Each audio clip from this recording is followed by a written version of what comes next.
A very warm welcome to all the CA Foundation students. This is the first time that CA Institute ने इतनी जल्दी exam dates भी declare कर दिए, RTP भी ले, और मुझे तो लगता है कि बहुत जल्द वो एमटीपी भी ले आएंगे.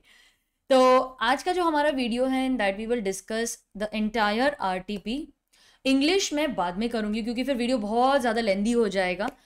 इंग्लिश हम बाद में डिस्कस करेंगे. अभी सिर्फ बिजनेस लॉ के सारे क्वेश्चंस डिस्कस कर लेंगे from all the acts with my special hand written notes. जब भी मैं ऐसा वीडियो डालती हूँ ना with my hand written notes, तो स्टूडेंट्स के रिक्वेस्ट आने लगते हैं, ma'am from where can we download this. And I always tell them कि यार डाउनलोड क्यों करना है, why don't you write it in your notebook. But मुझे पता है कि आप स्टूडेंट्स हैं ना बहुत बिजी होते हो, आपके पास ये सब चीज़ों का टाइम नहीं होता है. So this is the first time that I thought कि चलो सारा डिस्कशन हम हैंड रिटन नोट से ही कर रहे हैं, तो आपके पास अगर रहेगा तो फुर्सत में आप उसे कॉपी कर सकते हो अपने नोटबुक में. So you can download these handwritten notes as well as my marked RTP from the link given in the description box. Visit my website theorymasterslearning.com. वहाँ पर e-note का जो सेक्शन है या blogs का जो सेक्शन है, वहाँ पर जाके आप फ्री में ये नोट्स डाउनलोड कर सकते हो. So I'll leave the link in the description box. Also visit my website theorymasterslearning.com, क्योंकि हमने पूरा एक लॉ बास्केट क्रिएट किया है आप लोगों के लिए, एवरीथिंग अंडर वन रूफ. तो उसमें स्टडी कैलेंडर है, न्यू स्टडी कैलेंडर है. अभी there is a business correspondence and reporting workbook जो हमने रिसेंटली लॉन्च की है, उसकी pre booking at a special price चालू है, जहाँ पर हम BCR पढ़ेंगे, that is business correspondence and reporting. पढ़ेंगे नहीं, एक्सरसाइजेस भी सॉल्व करेंगे और मैं आपसे सॉल्व करवाऊंगी इन दैट वर्कबुक. तो the video is already available on my website giving a description of what exactly you can expect in that workbook. लेकिन मुझे पता है ना, बच्चे बहुत नॉटी है, ज़्यादा पढ़ाई नहीं करते हैं, उन्हें करवाना पड़ता है. इसीलिए आपका जो 40 मार्क्स का BCR है वो अच्छे से आप कर लो. वी हैव ऑल्सो लॉन्च्ड लक्ष्य practice papers. Yes, these are online practice papers, 10 practice papers for CA foundation students to help you score full marks in BCR. तो उसमें vocabulary, meanings, antonyms, idioms जो बहुत scoring होते हैं, comprehension, communication chapter जिसमें से तो questions आते ही आते हैं, उसकी practice आपको मिल जाएगी. And we have included more than 500 questions in those practice papers. Free practice paper भी available है, आप देख सकते हो before you take a decision. उसका भी लिंक मैं डिस्क्रिप्शन बॉक्स में छोड़ रही हूँ. So on this note let's get started. सबसे पहला क्वेश्चन जो है वो इंडियन कॉन्ट्रैक्ट एक्ट पे. मुझे लगता है this time they have included many questions in the RTP, but all those questions are very simple, they are direct questions. So the Indian Contract Act का सबसे पहला क्वेश्चन है, Mr. Pratham applied for the job as a principal of a school. The school management decided to appoint him. One member of the management committee privately informed Mr. Pratham that he was appointed, but the official communication was not given. Students, wait. मैं question क्यों पढ़ रही हूँ? ये तो आपके पास already available है ना, आप खुद भी पढ़ सकते हो. नहीं, क्योंकि answer is hidden in the question itself. तो हम हिंट्स कैसे आइडेंटिफाई कर ले, मैं आपको बताऊंगी कि क्वेश्चन में ही आंसर कैसे ढूंढते हैं and what is the format in which you will have to write and frame the answers. ठीक है, तो यहाँ पर ये सबसे पहला हिंट है आपका. एक्चुअली आंसर इसी पॉइंट पे बेस्ड है. वन मेंबर प्राइवेटली इन्फॉर्म, पहले तो हम ये अंडरलाइन करेंगे, प्राइवेटली इन्फॉर्म किया उसको, that's still okay, but the formal communication was not given from the school. इसका मतलब है कि ये जो मिस्टर प्रथम है, इन्होंने अप्लाई किया था फॉर द जॉब, एक मेंबर ने उन्हें प्राइवेटली इन्फॉर्म किया और उस मेंबर को इन्फॉर्म करने की अथॉरिटी नहीं थी. Later, the management decided to appoint someone else as the principal. Pratham filed a suit against the school. Case कर दिया for cancellation of the appointment and claimed damages for loss of salary. उन्होंने कहा कि भाई तुम्हारी वजह से मैंने किधर और जॉब नहीं ली, अब तुम्हारे मेंबर ने मुझे कंफर्म किया था, I did not accept the job somewhere else, now you pay me the loss of salary. With reasons, state will Mr. Pratham be successful in filing suit against the school under the contract act. अच्छा student, सबसे पहले तो आपको identify करना है that this question is based on which concept. यहाँ पर ना कुछ कम्युनिकेशन से रिलेटेड वर्ड है, ये आपका हिंट है that this relates to communication of acceptance. अच्छा, कम्युनिकेशन ऑफ एक्सेप्टेंस. एक्सेप्टेंस के पहले ये देख लो कि ऑफर कौन दे रहा है, ऑफरर कौन है. मिस्टर प्रथम इज द ऑफरर एंड यहाँ पर ऑफरी एक्चुअली में स्कूल है। हमने एक प्रोविजन पढ़ा था कॉन्ट्रैक्ट एक्ट में that acceptance must be communicated bye whom? Either by the offeree or any other authorized person. Yes or no? तो हमारा जो आंसर है वो एक्चुअली पूरा इसी कॉन्सेप्ट पे बेस्ड है। इंडियन कॉन्ट्रैक्ट एक्ट में acceptance must be communicated and it must be communicated either by the promisee, offeree or his authorized agent. अच्छा, तो क्या यहाँ पर authorized agent है वो member? नहीं, he has no authority from the school principal, from the school management. So is the acceptance valid? नहीं ना। देखा आपने, वो एक आइडेंटिफाई कर लिया और आपका पूरा आंसर उसी में फ्रेम हो गया। नाउ कैसे लिखना है answer? In the first paragraph you will now divide your answer into 3 paragraphs. Okay, सबसे पहला जो पैराग्राफ है उसमें आप लिखोगे theory. You will mention the name of case law if any, ऐसा जरूरी नहीं है कि हर क्वेश्चन में केस लॉ होगा ही, and you will also mention the section number.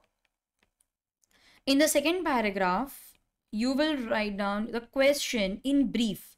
Because आपको सीधा solution नहीं देनी है, आपको question briefly लिखना है and you have to arrive at the solution. And then you will arrive at the solution. Now students, ये जो method मैं आपको बता रही हूँ ना, ये जो format है, this is something which is followed by the institute. ये मेरा फॉर्मेट नहीं है, ये इंस्टीट्यूट अगर आप नोटिस करोगे उन्होंने भी अपने मॉडल आंसर में यही फॉर्मेट फॉलो किया है। और भी बहुत सारे फैंसी फॉर्मेट्स है, पहले फैक्ट्स लिखो, फिर सेक्शन नंबर लिखो, केस लॉ ऐसे हेडिंग देकर लिखो, वो आपकी मर्जी, आपको फैंसी फॉर्मेट्स फॉलो करने हैं यानी। This is something which is prescribe by the institute. Okay, then in the third paragraph you will write the conclusion. Length क्या होनी चाहिए? जो आपका फर्स्ट और सेकंड पैराग्राफ है उसकी मैक्सिमम लेंथ होगी, और जो आपका थर्ड पैराग्राफ है कंक्लूजन है वो 1 या तो 2 सेंटेंसेस में आप कंक्लूड कर सकते हो। जैसे thus, therefore, hence, it is so concluded, from the above we can conclude that, ऐसे करके फिर आपको कंक्लूड करना है। So in the first paragraph you will write only the theory, mention the case law if any. क्या यहाँ पर आपको कोई केस लॉ याद आ रहा है? Yes, this is based on the case law Powell versus Lee. अब मैं नॉर्मली स्टूडेंट्स को बोलती हूँ कि आपको केस लॉ एक्सप्लेन करने की जरूरत नहीं है एग्जाम में, but because this question is based directly on the case law, you can write the case facts in brief. अब मैंने आपको एरो फॉर्मेट में लिख के दिया है, आपको ऐसे नहीं लिखना है बिकॉज ये एग्जामिनर विल नॉट अंडरस्टैंड कि आपने क्या लिखा है। You will have to write it in paragraph form. लेकिन रिविजन में हमेशा ये फॉर्मेट मुझे पसंद आता है, it is easy to remember, that is why I always explain in this manner. आप जब अपने नोट्स बना रहे हो, आप ये एरो फॉर्मेट में अपने नोट्स बना सकते हो, but in the exam please convert this into sentence form, and इसको कन्वर्ट करना भी बहुत इजी है। I will teach you how. Now Powell versus Lee में क्या हुआ था? Mister Powell had applied for the post of a headmaster to the school authority, तो इंटरव्यू वगैरह दे दिया। Mister Lee, one of the managers बोल सकते हो, फ्रॉम द मैनेजमेंट कमिटी था, he without authority inform mister Pavel, अरे सबको तू बहुत पसंद आया, I think they will appoint you as a headmaster, तू तो समझ ही ले चलना, तेरा पक्का ही हो गया।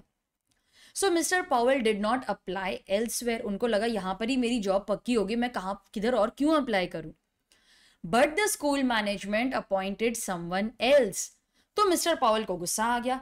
He filed a case against the management for damages in loss of salary. बोलते तुम्हारी वजह से मैंने किधर और अप्लाई नहीं किया, I lost the opportunity, I lost salary, I waiting for you, तुम मुझे कॉम्पेंसेट करो। Is the school liable, is the management committee liable to pay damages? No, हमारा लॉ क्या बोलता है? That acceptance must be communicated. हाँ, लेकिन कौन कम्युनिकेट करेगा? Either by the promisee. तो हमारे केस में प्रोमिसी कौन था? मैनेजमेंट। ऑफरी बोलो या प्रोमिसी बोलो, आफ्टर एक्सेप्टेंस एक्चुअली प्रोमिसी होता है, एक्सेप्टेंस के पहले तो वो ऑफरी ही बोला जाता है। तो मिस्टर पावेल ऑफरर थे, प्रोमिसर थे, मैनेजमेंट सिर्फ ऑफरी है क्योंकि अभी तक उन्होंने एक्सेप्टेंस नहीं दिया है, एक्सेप्टेंस देने के बाद वो प्रोमिसी हो जाएंगे। तो क्या मैनेजमेंट ने उनसे कहा कि भाई हाँ तुम अपॉइंटेड हो, या फिर क्या उनका कोई ऑथराइज्ड पर्सन था? नहीं ना। तो यहाँ पर एक्सेप्टेंस हुआ ही नहीं, कॉन्ट्रैक्ट बना ही नहीं, और जब कॉन्ट्रैक्ट बना ही नहीं तो फिर केस कैसे होगा, डैमेजेस कैसे रिकवर करोगे? Damages can be claimed only when there is a contract, right? इधर तो कॉन्ट्रैक्ट है ही नहीं, तो मैंने जजमेंट भी लिखी है आपके लिए। आपको अभी इस बार कॉपी करने की जरूरत नहीं है, सीधा जाओ मेरे वेबसाइट पे ये सब डाउनलोड कर लो। Mister Powell's suit is not maintainable because acceptance was not communicated by the offeree or any other authorized person। तो अभी आप बोलोगे मैम ली का नाम क्यों लिखा है यहाँ पर, क्योंकि ली ने कम्युनिकेट किया था तो मिस्टर पॉवल ने उनके अगेंस्ट पे केस किया, but actually he wanted to recover damages from the management committee. यहाँ पर नहीं रिकवर नहीं कर सकते तुम। अच्छा, अभी इसका आंसर कैसे लिखा है इन बाय द इंस्टीट्यूट, तो इसका सोल्यूशन भी देख लेते हैं स्टूडेंट्स, क्योंकि it is similar to the format which I discussed with you. ये भी जो मेरे हैंड रिटन नोट्स हैं यहाँ पर आरटीपी के, वो भी मैं आपको दे दूंगी, तो आप उसे जाके मेरी वेबसाइट से डाउनलोड कर सकते हो। तो फर्स्ट पैराग्राफ में थ्योरी लिखेंगे, सेक्शन नंबर, केस लॉ का नाम लिखेंगे if any. As per the rules of acceptance, acceptance should be communicated. अब मैंने यहाँ पे 1 2 3 4 5 ये सब क्या लिखा है, ये मैंने पॉइंट्स लिखे हैं जो आपके आंसर में होने चाहिए। Many a time students are confused, ma'am क्या लिखें, क्या पॉइंट्स आने चाहिए, कितना लिखे, कैसे लिखे। So all your questions are answered here only. सबसे पहले आप थ्योरी लिखोगे, then you will mention name of the case law. तो as per rules of acceptance, acceptance should be communicated to the offeror by the offeree himself और his authorised agent. Offeree लिखा है because acceptance के बाद ही आप promisee बनोगे। Communication by the third party is not valid acceptance because he is not authorized. Name of the case law Powell versus Lee, आप यहाँ पर इस केस में explain भी कर सकते हो because the question is based directly on the case law. Then you will not jump to the solution. First give the facts of the question. In the given case, Pratham applied for the job. उन्होंने पूरा question नहीं लिखा है, एकदम briefly लिखा है। आपको भी पूरा क्वेश्चन नहीं लिखना है क्योंकि इंस्टीट्यूट को क्वेश्चन पता है। Just don't try to create length. In CA exam length is important, I agree, लेकिन unnecessarily question बार बार लिखो, आधे पेज का जो आंसर हो सकता है उसको 1.5 पेज का क्रिएट कर दो, एक्स्ट्रा मार्क्स नहीं मिलने वाले। एग्जामिनर्स बहुत स्मार्ट होते हैं, इसे पकड़ लेते हैं आपके tricks. Mr. Pratham applied for the job of a principal. One member informed him privately. देखो कैसे उन्होंने एकदम शॉर्ट में लिखा है, Mr. Pratham that he will be appointed. Later the management appointed someone else as the principal. Solution क्या है फिर? On the basis of the above provisions and facts, Mr. Pratham, the communication of appointment should have been made by the management, that is offeree. यहाँ पर तो उसने किया ही नहीं ना, Mr. Lee हमारे केस में यहाँ पर member वो authorized भी नहीं था। authorized होता तो acceptance valid होता, यहाँ पे तो वो authorized भी नहीं था। The communication by a third person, that is a member, that is not valid acceptance। और फिर कंक्लूजन आ गया, देखो 5th point. So no contract was formed, hence mister Pratham can not file a case. जब contract ही नहीं बना तो काहे का केस, कैसे डैमेजेस क्लेम करोगे? तो ये 5 पॉइंट्स थे, it is enough for a 4 mark question. और तो और मैंने आपको पाउल वर्सेस ली का केस और लिखने का वो एडिशन भी करवा दिया। तो अगर ये लिखोगे ना, आपका 1 पेज का तो आंसर बन जाएगा, which is sufficient for a 4 to 5 mark question. ठीक है students, then let us go to the second question. Let's read the question first. Rahul, a minor, falsely represents his age, enters into an agreement with a shopkeeper for loan to purchase a laptop. He gave his expensive watch as security and took a loan of 40,000. He was very happy to get 40,000. He quickly went to the market and purchased a laptop for 30,000. He happily spent rest of the amount with his friends on a pleasure trip. इसका मतलब है ये question आपको बताना चाहता है कि minor को जो 40,000 रुपीज़ मिले उसमें से 30,000 का उसने लैपटॉप खरीद लिया, ये तो उसी के पोजेशन में है, और उसने 10,000 खर्च कर दिए, स्पेंड कर दिए, जिसका अभी हम कुछ नहीं कर सकते। Later on he realized that his watch was expensive. He should not have given it like this to the shopkeeper. So he went back to the shopkeeper, asked for his watch back. He also refused to repay the loan. Now the shopkeeper disagrees to this, files a case against the minor for recovery of the loan. Can the shopkeeper succeed in recovering the amount under the Indian Contract Act? Hints क्या है student? सबसे पहले हमें hints ढूंढने हैं क्योंकि answer question में ही छुपा है। सबसे पहला हिंट है कि वो एक माइनर है। इमीडिएटली आपके माइंड में सेक्शन नंबर आ जाना चाहिए, section 11, competency to contract. Is minor competent to contract? No.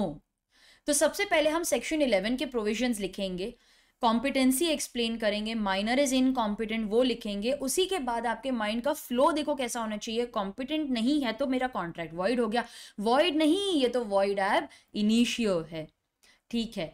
Then he falsely represents his age, उससे कोई फर्क नहीं पड़ता, even if there is false representation कुछ नहीं कर सकते, वो माइनर है।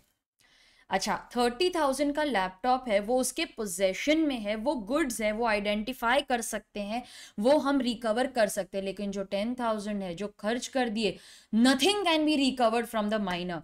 ये बात हमेशा याद रखना, money given to minor can not be recovered. कोई तो केस लॉ था यहां पर, यस, मोहरी बीबी वर्सेस धर्मदास घोष। अच्छा स्टूडेंट्स, अब इसके पीछे की थ्योरी एक बार रीड कर लेते हैं, थोड़ा बहुत तो मैंने आपको आइडिया दे दिया था। सेक्शन 11 पे ये बेस्ड है, competency to contract. Who is competent to contract? सबसे पहले major person, person of sound mind, person who is not disqualified. इतना सब आपको लिखने की जरूरत नहीं है, सिर्फ इतना लिखोगे कि सेक्शन 11 के हिसाब से only a major person can enter into contract. In other words, agreement with minor is void ab initio, अगर वो लिखोगे तो भी चलेगा। ये तो क्या है, मैं आपको कॉन्सेप्ट रिवाइज कराना चाहती हूं। तो only a major person can enter into contract, any agreement with minor is void ab initio. यहां पर आप केस लॉ का भी मेंशन कर सकते हो, मैंने यहां पर लिखा नहीं है, वो मैं ऐड कर देती हूं। मोहरी बीबी, यहां पर लिखेंगे, सॉरी, मोहरी बीबी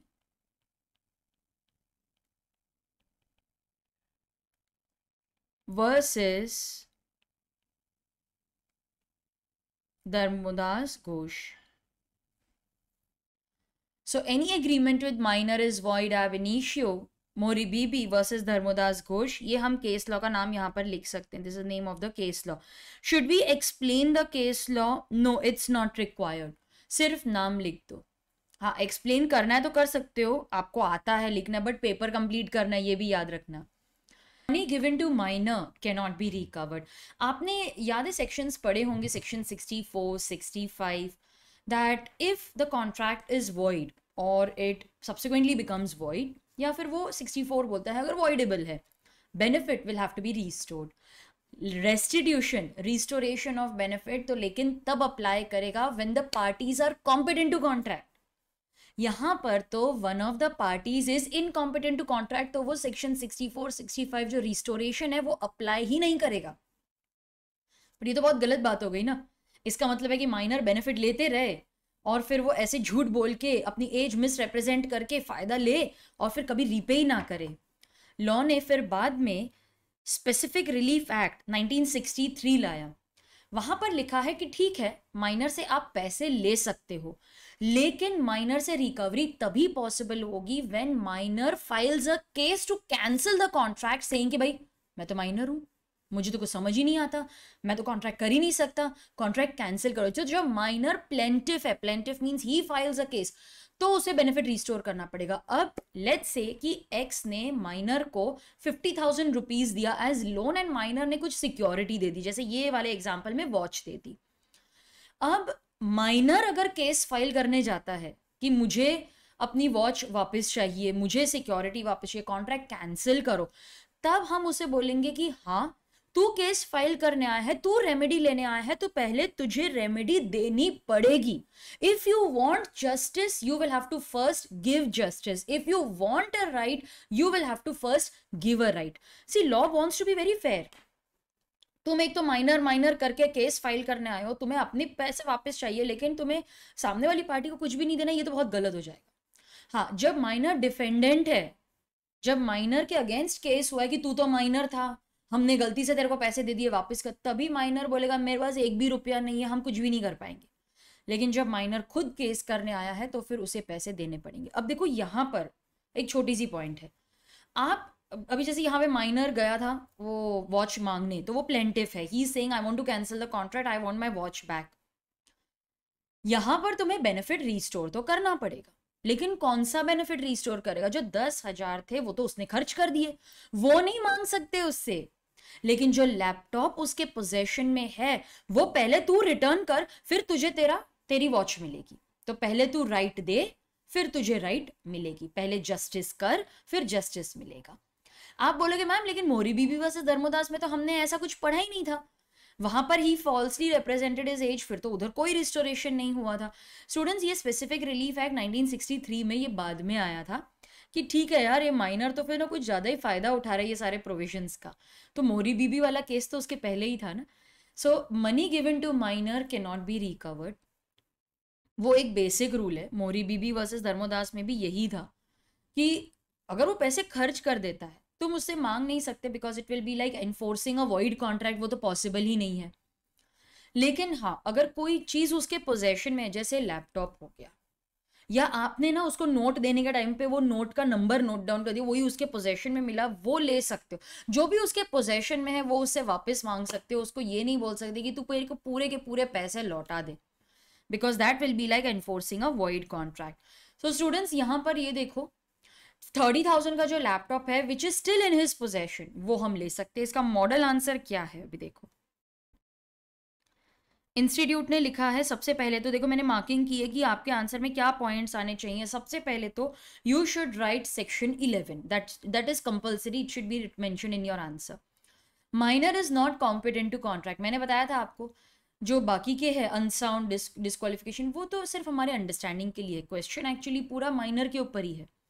सो सेक्शन 11 क्या बोलता है, minor is incompetent to contract, it is void ab initio, पूरा फ्लो में है देखो। When a person forms an agreement with minor, it has no legal effect, no legal consequences. You cannot enforce it.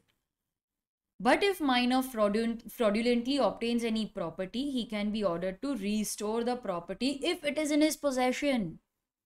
अगर suppose उसने cell कर दिया तो वो पैसे नहीं मांग सकते आप। वो नहीं बोल सकते भाई तू प्रॉफिट दे दे जो पैसा तुझे मिला, नहीं, जो उसके पोजेशन में है उतना ही ले सकते हो। So no action can be taken against a minor if he has property of any other party in his possession. जो आपकी है बस वही रिकवर करो। आप ये नहीं बोल सकते चल माइनर अभी तेरे पास कोई दूसरी प्रॉपर्टी है तो वो रिटर्न कर दे, लैपटॉप नहीं है तेरे पास में तो तू तेरे घर का टीवी दे दे, वो नहीं ले सकते। Hence in this case Rahul is not liable to repay 40,000 क्योंकि वो तो void agreement है, पूरा नहीं ले सकते। But he can be ordered by the court to return the laptop which is in his possession. अगर लैपटॉप भी उसने मानो आज खरीदा 4 दिन के बाद बेच दिया तो कुछ भी रिकवर नहीं कर सकते, because nothing is in his possession now, कुछ भी रिकवर नहीं कर पाओगे आप। That was the second question students. फटाफट थर्ड क्वेश्चन देख लेते हैं अभी। Mr. X was a disc jockey at a 5-star hotel. As per the contract, he is supposed to perform every weekend, twice a week. Mr. X will be paid 1,500 per day. However, after a month, he willfully absents himself from the performance. ये मेरा hint है, मैंने पहले ही आपको बताया था। आपका जो आंसर है वो क्वेश्चन में ही छुपा हुआ है। He willfully absents himself. Willfully मतलब जानबूझकर नहीं गया। He is not performing. This is breach of contract. Section 39 क्या बोलता है कि ड्यू डेट से पहले ही उसने मना कर दिया। So what is the effect of refusal of the party to perform the promise? हो गया ही नहीं ना, ऐसा नहीं है 1 घंटा गा के बोलता अभी मैं जा रहा हूँ मेरा मन नहीं कर रहा गाने का, गया ही नहीं ना वो। So breach of contract है, he has willfully absent himself, we can take action. Does the hotel have the right to end the contract? Yes. Breach हुआ है, आप रिसेंड कर लो, डैमेजेस क्लेम करो। तो इसमें मैंने कोई नोट नहीं बनाया, आई डोंट थिंक यहाँ पे कोई नोट है क्योंकि रिक्वायर्ड ही नहीं था। यस, ये क्वेश्चन 4 डायरेक्टली मैंने ले लिया, इसका ना हम मॉडल आंसर ही डायरेक्टली पढ़ लेंगे। कैन सेक्शन 39 क्या बोलता है, जहां पर आप कॉन्ट्रैक्ट परफॉर्म ही नहीं करते, agree party can terminate the contract. Terminate का एक बेटर वर्ड है, आप रिसेंड भी लिख सकते हो। And you can claim damages, okay, to indicate by words or conduct that he is interested in continuance। तो ये anticipatory breach का जो remedy है वो लिखा हुआ है। anticipatory breach में क्या होता है, you can either cancel the contract immediately, या फिर आप बोल सकते हो चल ठीक है यार तू परफॉर्म कर ले लेकिन मैं डैमेजेस लूंगा, तो आप उसको मौका दे रहे हो to perform. In the first case the hotel can end the contract with a DJ। लेकिन सेकेंड केस क्या बोलता है कि अगर होटल वाला बोलता है चल यार अभी छोड़ कोई बात नहीं, मैं तेरे लिए वेट करता हूँ, तू परफॉर्म कर देना बाद में, ये देखो, if hotel sends out a mail to X that they are interested to continue the contract and X accepts it, बोलते ठीक है कोई बात नहीं, अभी तू ये 2 शोज हम तेरे कैंसिल कर देते, तू बाद में परफॉर्म कर लेना। तो बोलते चल ठीक है, अभी मैं कॉम्पेंसेट कर देता हूँ, तुम लोगों ने मुझे वैसे भी पेमेंट करने का प्रॉमिस किया ही है, तो ठीक है, होटल वाला बोलते चलेगा। Can they then resend the contract after a month on this ground subsequently. अब होटल वाले ने पहले मैंने मान लिया कि मैं कंटिन्यू करूंगा, फिर बाद में बोलते नहीं अभी मुझे कॉन्ट्रैक्ट कैंसिल करना है। Can later on they cancel the contract? नहीं, तुम एक बार वो डीले एक्सेप्ट कर लेते हो तो फिर बाद में जाके आप कॉन्ट्रैक्ट कैंसिल नहीं कर सकते ये बोल के कि नहीं तूने तभी तो मना किया था ना, अब मुझे कैंसिल करना है। एक बार एक्सेप्ट कर लिया तो कर लिया। फिर in which of the cases, termination और continuance, can the hotel claim damages? Damage तो दोनों केस में मिलेगा।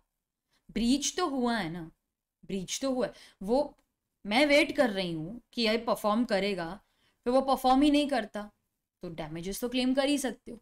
मैं वेट भी करने को अगर तैयार हूँ तो मैं उसको बोल सकती हूँ देख तूने कैंसिल किया, मैंने कुछ नहीं बोला, मैंने तेरे को बोला दो एक्स्ट्रा शोज कर ले, लेकिन जो कस्टमर्स थे देयर वर फ्यू जो रिफंड लेने को तैयार ही नहीं थे, जो वेट करने को तैयार ही नहीं थे, दे वांटेड रिफंड, तो मुझे उनको देना पड़ा, मुझे तो नुकसान हो गया।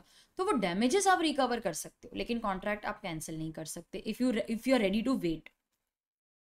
सो इन बोथ केसेस डैमेजेस मिलेंगे, ठीक है। Mr. Ramlal Birla, fourth question, was a big businessman of Pune having 2 sons, 1 married daughter. He decided to gift his house to his daughter. Gift is the keyword. अरे मुझे keyword मिल गया। Gift किया है, gift में तो consideration की जरूरत ही नहीं है, नेचुरल लव एंड अफेक्शन है, तो वो 4 पॉइंट्स याद है कंसिडरेशन में पढ़े थे।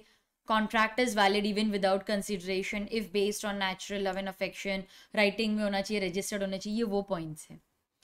For this purpose he called his lawyer and made a written document for the gift. Students ये सारे ना वर्ड्स हैं, कीवर्ड्स, ये आपको याद रखने। चलो उसने एक रिटन डॉक्यूमेंट बना लिया, very good. Lawyer advised him to get it properly registered, हाँ क्योंकि रजिस्ट्रेशन भी कंपलसरी है।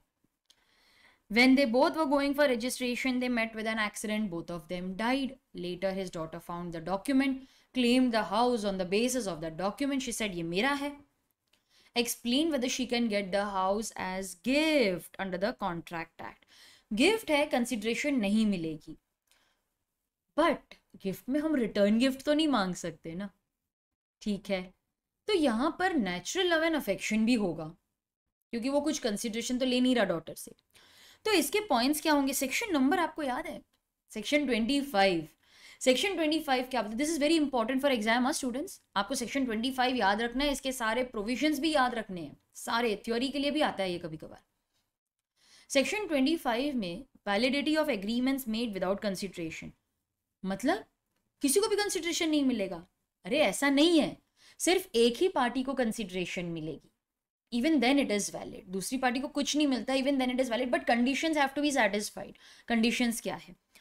In case of agreements made on account of natural love and affection, what are the 4 conditions to be satisfied?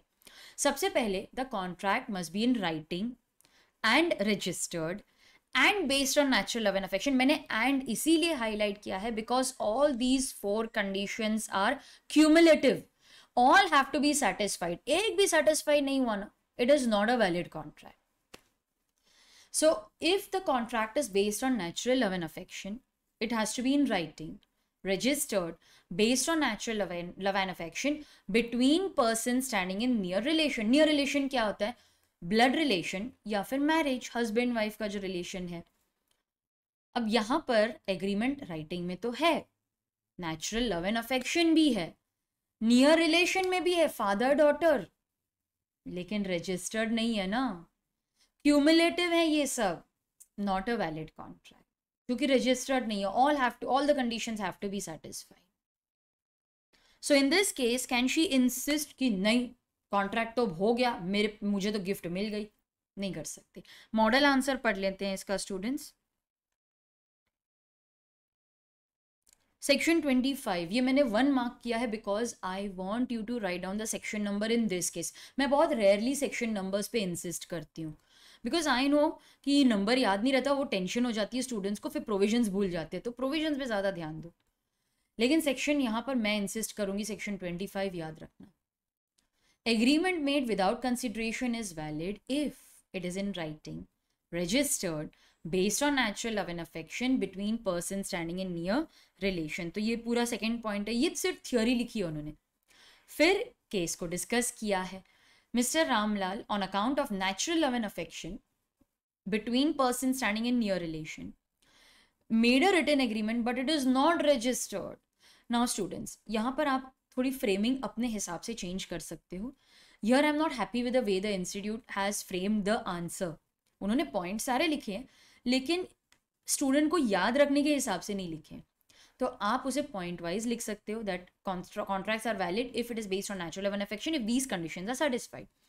In our example, in the case given, although it is based on natural love and affection between persons in near relation, it is also in writing, but there's no natural love and affection, it is not registered.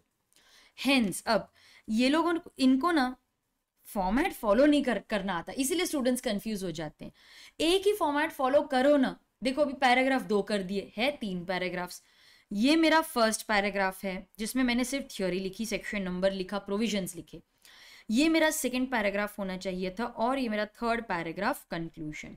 Points उन्होंने लिखे हैं। Hence the transfer is not enforceable, daughter will not get the house. ये third paragraph में आना चाहिए, ठीक है।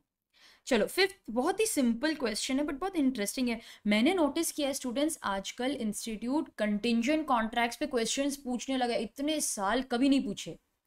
Last attempt में भी थ्योरी क्वेश्चन आया कंटिंजेंट पे, इस बार भी पूछ लिया। तो सेक्शन 31, अच्छा उसके पहले क्वेश्चन पढ़ लेते हैं।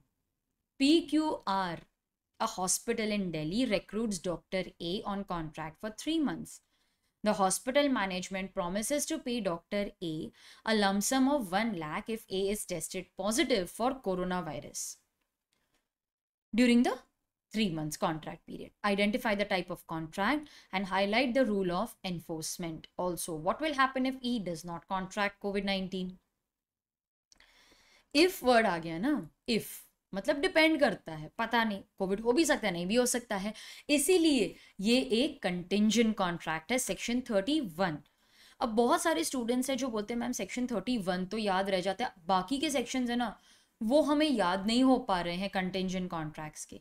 ज़्यादा टेंशन मत लो स्टूडेंट्स, लाइन से प्रोविजंस याद रखो, सेक्शन नंबर्स ऑटोमेटिकली याद हो जाएंगे।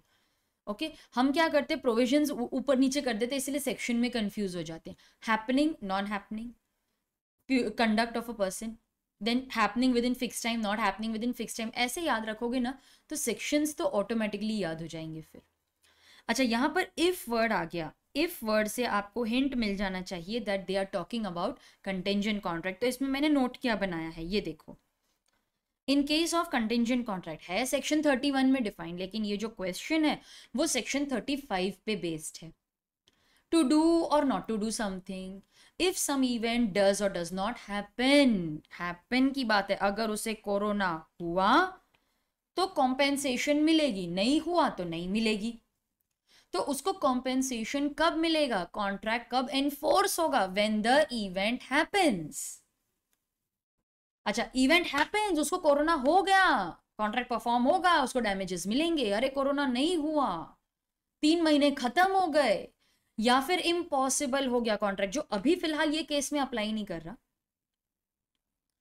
तो इवेंट डज नॉट हैपन, तो contract can not be enforced, it becomes void. ये नोट अगर आपको स्टूडेंट्स याद रह जाता है ना, then I think you will find it very easy to frame the answer, क्योंकि आपको इसी को सेंटेंस फॉर्म में कन्वर्ट करना है। As per section 35 which discusses to do or not to do something if some event does or does not happen. If the event happens, the contract will be performed. If the event does not happen or the happening becomes impossible within a fixed time, then the contract will not be performed. Eventually, it becomes a void contract. बन गए आपके sentences. Yes? चलो अब इसे हम इसमें apply करते हैं। यहाँ पे मैं मॉडल आंसर दिखा देती हूँ आपको। As per section 31, a contract to do or not to do something if some event collateral does or does not happen is a contingent contract, सिर्फ define किया है। सेक्शन 35 में क्या लिखा है? टू डू और not to do something if the event happens within a fix time. So if it happens, contract is enforced. If it does not happens or becomes impossible, then the contract becomes void. सिर्फ theory लिखी है. अभी second paragraph देखो. The hospital enters into a contract with a doctor that they will pay him 1 lakh if, again if आ गया, contingent, if he contracts not influenza, sorry, COVID within a span of 3 months. In case he does, then if he does not, then the contract is void automatically. इन्होंने कोई conclusion नहीं दिया है, सिर्फ facts बताए हैं कि हुआ तो कंपनसेशन मिलेगा, नहीं हुआ तो नहीं मिलेगा. क्योंकि कंक्लूजन क्वेश्चन में लिखा ही है ना वेदर ही कॉन्ट्रैक्ट्स कोविड और नॉट, तो इसलिए सिर्फ थ्योरी लिख के छोड़ दिया है. What if he does not contract COVID-19? If he does not, मतलब the event is not going to happen, contract is void. It is not going to be enforced. It will not be performed. उसको हुआ ही नहीं 3 months में. फिर लिखा है an agreement the meaning of which is not certain is void. Yes, we agree. Uncertain किधर तो पड़ा है? Section 29 uncertain agreements. वो ऑयल वाला एग्जाम्पल याद है? मेरे स्टूडेंट्स तो फटाफट बोलेंगे ऑयल. अनसर्टेन एग्रीमेंट में ऑयल वाला example. Now, X is a dealer in different kinds of oil. He deals in coconut oil, hair oil, sesame oil, groundnut oil. He offers to sell 100 liters of oil to Y at 100 rupees per liter. Is this a valid contract? The kind of oil is not specified. It's not a valid contract. But what if I say that he is a dealer in coconut oil only? वो सिर्फ coconut oil में deal करता है, तो फिर आप बोलोगे हाँ फिर तो उसको मेंशन करने की जरूरत ही नहीं है, it is understood, then the contract is valid. अब स्टूडेंट्स, ये क्वेश्चन अगर उन्होंने 3 to 4 मार्क्स के लिए पूछ लिया, थियोरी में तो बस इतना ही है. If the meaning is uncertain, agreement is void. If the meaning is capable of being certain, then it is valid. अरे लेकिन इतना तो नहीं लिख सकते ना. Then in that case you will write the examples. अभी लेंथ कम होती है तो एग्जाम्पल लिख लो. एरो फॉर्मेट में मत लिखना, बार बार बोल रही हूँ. थ्योरी फॉर्मेट, सेंटेंस फॉर्मेट में लिखना है. मॉडल आंसर देखो, उन्होंने भी ऐसे ही किया है. मीनिंग इज अनसर्टेन, पहले प्रोविजन लिख दिए सेक्शन के साथ में. Then they have explained an example, because इसमें और तो कुछ लिखने के लिए फिर है ही नहीं. एंड सेम वो ऑयल वाला एग्जाम्पल है. So this finishes the contract act. Contract act के क्वेश्चंस हो गए. अब सेल ऑफ गुड्स एक्ट देख लेते हैं. इफ़ यू फील कि मैम अभी थक गए हम, तो छोटा सा ब्रेक ले लो. Yes, pause the video. यही तो फ़ायदा होता है रिकॉर्डेड लेक्चर्स देखने का. पॉज कर दो और एक छोटा सा ब्रेक ले लो. मज़ा आ रहा है तो फिर कंटिन्यू करेंगे. Students, if you want CA foundation lectures for law, do visit my website theorymasterslearning.com. काफ़ी अच्छे डिस्काउंट्स चल रहे हैं. अभी तो बिग सेविंग बास्केट भी आ गया है, where we will not only give you a discount, but there are so many other books, test papers and MCQ papers that we are giving along with a big saving basket. So एक बार website ज़रूर देखना, क्योंकि मुझे पक्का पता है कि आपको वो डील्स बहुत पसंद आएंगी. I am very sure about that. बहुत सारे न्यू प्रोडक्ट्स है. Study calendar for all subjects also, क्योंकि स्टूडेंट्स ने रिक्वेस्ट किया था कि मैम हमको आपका जो लॉ का स्टडी कैलेंडर है ना वो बहुत पसंद आया था. तो मैंने फिर ऑल सब्जेक्ट्स का भी कर लिया, जिसमें 30 डेज में आप पूरा CA फाउंडेशन का सिलेबस कंप्लीट कर सकते हो. तो वो ज़रूर जाके देखना. चलो, सेल ऑफ गुड्स एक्ट की शुरुआत कर लेते हैं. Archika went to a jewelry shop and asked the shopkeeper to show her gold bangles with white polish. Okay, rhodium जो होती है. The shopkeeper informed that he has gold bangles with a lot of designs, but he doesn't have white gold polish. Rather, if Archika selects some gold bangles in his shop, he will arrange white gold polish on those bangles without any extra cost. Wrong, incorrect English है, just ignore that. Archika selected a set of designer bangles. कितनी wrong English लिखी है इन्होंने. If Archika then selected होना चाहिए था a set of designer bangles and paid for that. Okay, paid होना चाहिए. The shopkeeper requested Archika to come after 2 days for delivery of those bangles so that white polish can be done on those bangles. When Archika comes after 2 days to take delivery of bangles, she noticed that due to white polishing, the design has now been disturbed. Now she wants to avoid the contract and asks the shopkeeper to give her money back, but the shopkeeper denied for the same. For नहीं आना चाहिए था, denied. State with reasons whether Archika can recover the amount under Sale of Goods Act 1930. And what would your answer be if the shopkeeper says that I'll get it repaired, but you will have to bear the extra cost for it? क्या लगता है आपको? क्या लिखना चाहिए हमें यहाँ पर? सोचो, सारे आंसर्स मैं ही बताऊं? हाँ, आपका अगर आपने कहा that no she can refuse, it is correct answer. And can the shopkeeper ask her to pay extra cost for the bangles? No. Now in this case, the bangles, the design has been disturbed. तो अभी cell तो हो गई है, but फिर भी it is not what Archika और what the customer wanted. So over here आप क्या लिखोगे? मैंने नोट बनाया है उसके लिए. सबसे पहले तो हम लिखेंगे क्या ये सेल है या क्या ये एग्रीमेंट टू सेल है. Now in this case, contract of sale is divided into two parts, sale and agreement to sell. What is sale? Sale means ownership is transferred immediately. जैसे मैंने आपको कहा मुझे ना वो बैग चाहिए, आपने मुझे बैग दिया, मैंने पैसे दिया, I become the owner immediately. Agreement to sell क्या होता है? In case of agreement to sell, ownership is transferred at a future date or ownership is transferred only on fulfillment of certain conditions. मैंने आपसे कहा ये bag तो बहुत सुंदर है, do you have 100 pieces, I want to give it during Diwali. नहीं ma'am 100 तो नहीं है, आप एक हफ्ते के बाद आ जाओ, मैं बना के रखूंगा. Have I become the owner immediately? I will become the owner after 1 week, जब वो मैं जाऊंगी कलेक्ट करने. ये केस में अर्चिका का जो केस है उसमें she agrees to become the owner on fulfilment of certain conditions कि तुम वाइट पॉलिश कर दो बैंगल्स पे, मैं ओनर बन जाऊंगी. So in this case, ownership has not been transferred to Archika. By the way, ये जो ownership की बात होती है, ये सेल में कितनी इंपॉर्टेंट है? अरे पूरा सेल ऑफ गुड्स एक्ट ही ओनरशिप पे बना है. सेल क्या होती है? Sale means transfer of ownership. Is delivery of goods, payment of price important? No, ये तो बाद में भी हो सकता है. What is important for me is ownership. तो सेल में होते 3 एलिमेंट्स हैं, ownership, delivery, price. Ownership is important to decide who will bear the loss. तो owner bears the loss, owner bears the risk.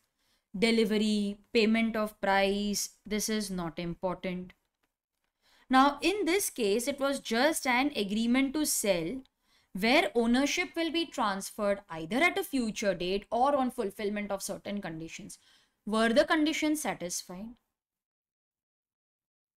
वो तो डिजाइन चेंज हो गया. This is not what we had ordered. Can the buyer refuse? Yes. तो इधर आप लिख सकते हो that the shopkeeper is the owner, क्योंकि कंडीशन सेटिस्फाई ही नहीं हुए. एंड अर्चिका जो है she is not the owner. तो जब वो ओनर है ही नहीं, so can she refuse to buy the bangles? Yes. And अगर शॉपकीपर बोलता है कि I will repair it, is she bound to pay? No, because आपने मुझे प्रॉमिस किया था कि आप उसको कोई भी डिज़ाइन सेलेक्ट कर दो, I can white polish it. तो अभी तुम्हें वो कंडीशंस फुलफिल करके देने पड़ेंगे. मॉडल आंसर देख लेते हैं स्टूडेंट्स.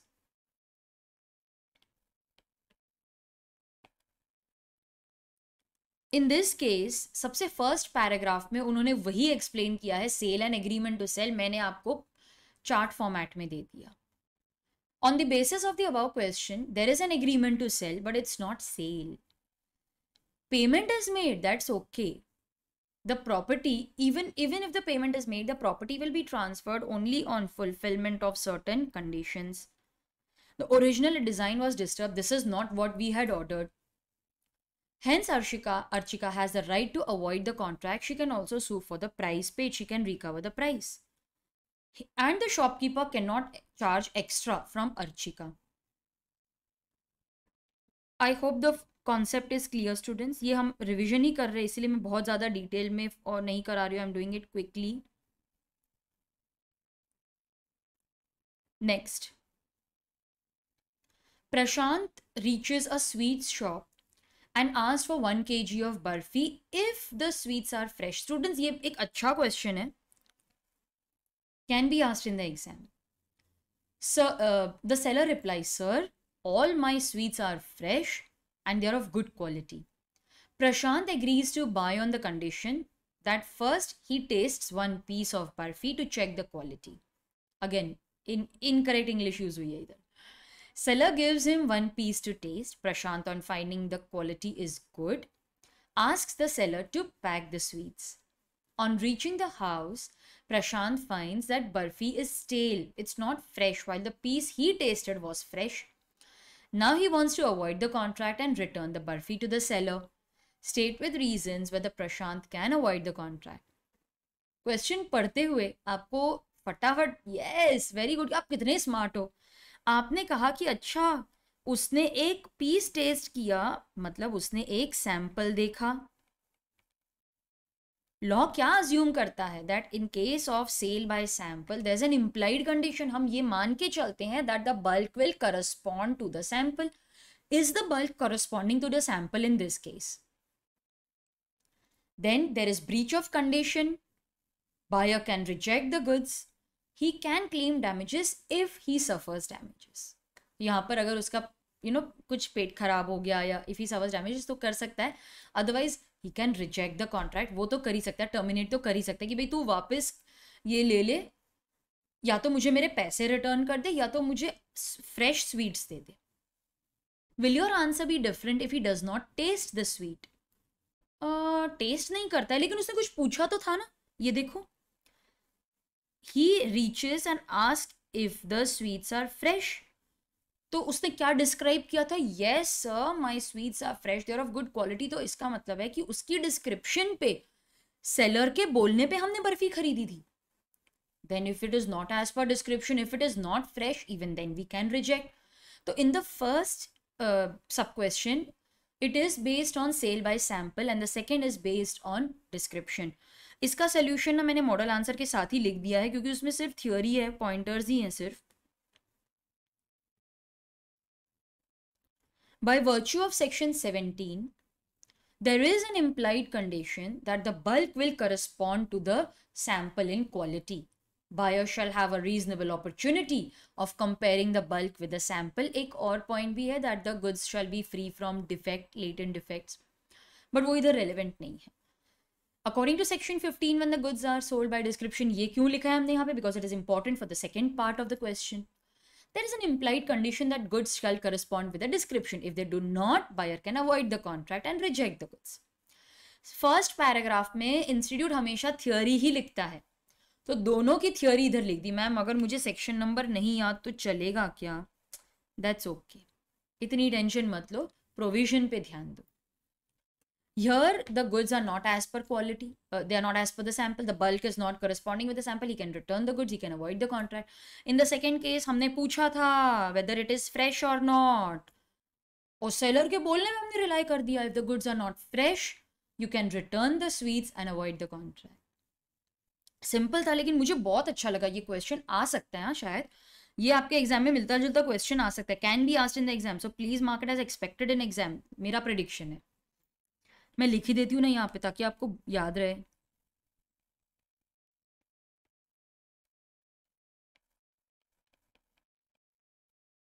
ठीक है, तो यही शीट फिर अपलोड कर दूंगी वेबसाइट पे, ले लेना. Next question. Akansh purchased a television set from Jethalal, owner of Gada Electronics, okay, on the condition that first he will check for 3 days. If he is satisfied, then he will pay for it, otherwise return it. Hint, sale or return basis है ये तो. Calm down, ma'am. हाँ, मुझे आ गया answer. On the second day, the television set was spoiled due to earthquake. इसमें तो किसी की भी गलती नहीं है. Jethalal now demands the price. अरे रुको रुको रुको, सेल और रिटर्न है ना? क्या बायर ओनर बन गया? नहीं.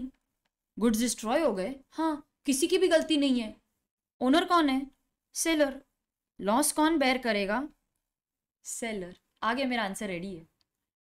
Weather Aakash is liable to pay the full price? No. Who will bear the loss? Seller will bear the loss. Hint is in the question itself. Okay तो हम लिखेंगे क्या, हम सेल और रिटर्न के बारे में लिखेंगे, सिंपल क्वेश्चन है, इसमें तो कुछ ज़्यादा है ही नहीं। हम सेल और रिटर्न के बारे में लिखेंगे एज पर कहाँ गया हाँ, as per section 24, when the goods are returned, when the goods are sold on sale or approval basis, ownership is transferred when, कब होगा ट्रांसफर, जब वो अपना अप्रूवल दे देता है कि अरे सुपर्ब गुड्स है, मैं रखने को तैयार हूं, या फिर कुछ ऐसा करता है which amounts to adoption of the transaction, this is implied acceptance. मतलब बहुत सिंपल है स्टूडेंट्स, देखो एक्स ने गुड्स सेल किए टू वाई ऑन सेल और रिटर्न, वाई ने वो आगे सेल कर दिया टू जेड, तुम वही चीज कर सेल करोगे ना जो तुम्हारी अपनी है, तो आगे सेल कर देना, प्लेज कर देना, it means that you have adopted the transaction, this is implied acceptance, ownership is transferred, ये ओनर बन जाता है। और अरे टाइम खत्म हो गया, उसने ना कंफर्म किया ना रिजेक्ट किया, ऑटोमेटिकली टाइम खत्म होने पर हम बोलेंगे ओनरशिप इज ट्रांसफर्ड। अच्छा टाइम ही नहीं बताया था ना, तो कब रीजनेबल टाइम खत्म हो जाएगा, ओनरशिप इज ट्रांसफर्ड। सिर्फ थ्योरी लिखी है अभी तक हमने, अब केस का डिस्कशन करेंगे। Now they have added one more paragraph, but मुझे नहीं लगता उसकी जरूरत थी, बट आई थिंक उन्होंने डिस्ट्रक्शन पॉइंट ऑफ व्यू से ये पैराग्राफ लिखा है। If there is an agreement to sell, sale और return is agreement to sell, okay, the goods are subsequently destroyed without the fault of any party, they either perish।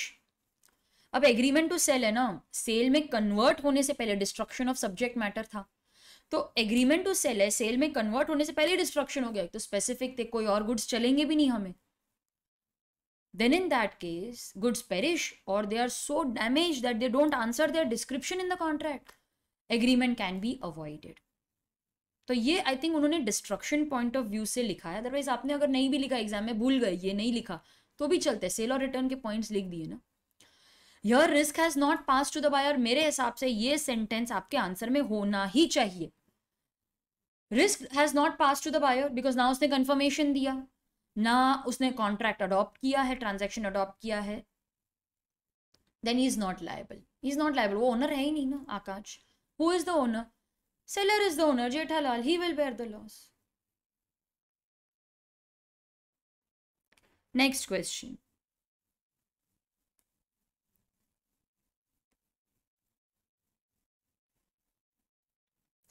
Rachit arranges an auction sale at an antique wall clock to sell an antique wall clock.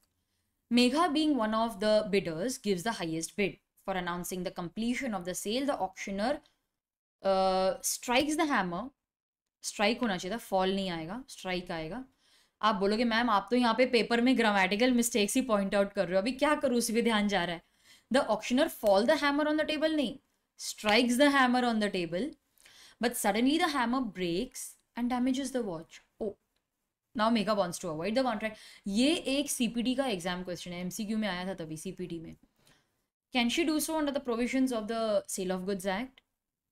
अब कई students, जब मैं ये question class में discuss कर रही हूँ ना, वो सीपीटी वाला क्वेश्चन में डिस्कस करती हूँ कि वाज था, उसने हैमर स्ट्राइक किया, हैमर नहीं टूटा बट वाज गिर गया, कैन शी से। तो कई स्टूडेंट्स बोलते हैं कि हाँ मैम वो तो हैमर स्ट्राइक हुआ, सेल हो गया, पे करना पड़ेगा। तो मैं उनको बोलती हूँ तुम अपने आप को बिडर की पोजीशन में डाल के देखो, आप बिड कर रहे हो, आपका हाईएस्ट बिड था, मैंने हैमर स्ट्राइक किया, वाज गिर गया, मैं बोलती हूँ लाओ पैसे दो, फिर उनका आंसर चेंज हो जाता है, नहीं नहीं पैसे नहीं देंगे। भाई अपने पैसों की बारी आती है ना तो सबका आंसर चेंज हो जाता, नहीं हम क्यों दें जब वाज आया ही नहीं हमारे पास। हमने तो एक वाज के लिए बुक किया था, एक ब्रोकन पीसेस के लिए हमने बिड नहीं किया था। हाँ अगर बायर ने वो चीज ले ली, घूमा और धड़म गिर गया, then in that case buyer will bear the loss, क्योंकि वो ओनर बन गया ना, उसने ले भी लिया, उससे डिस्ट्रॉय हुआ। लेकिन ये तो हैमर स्ट्राइक करते करते डिस्ट्रक्शन हुआ है, नहीं। इन लोग ने एक सेंटेंस लिखा है, बोलते हैं हैमर स्ट्राइक होने के बाद हैमर इंटैक्ट होना चाहिए तब सेल होती है, इधर तो हैमर ही टूट गया। वो पॉइंट उन्होंने ऐड की है, ये देखो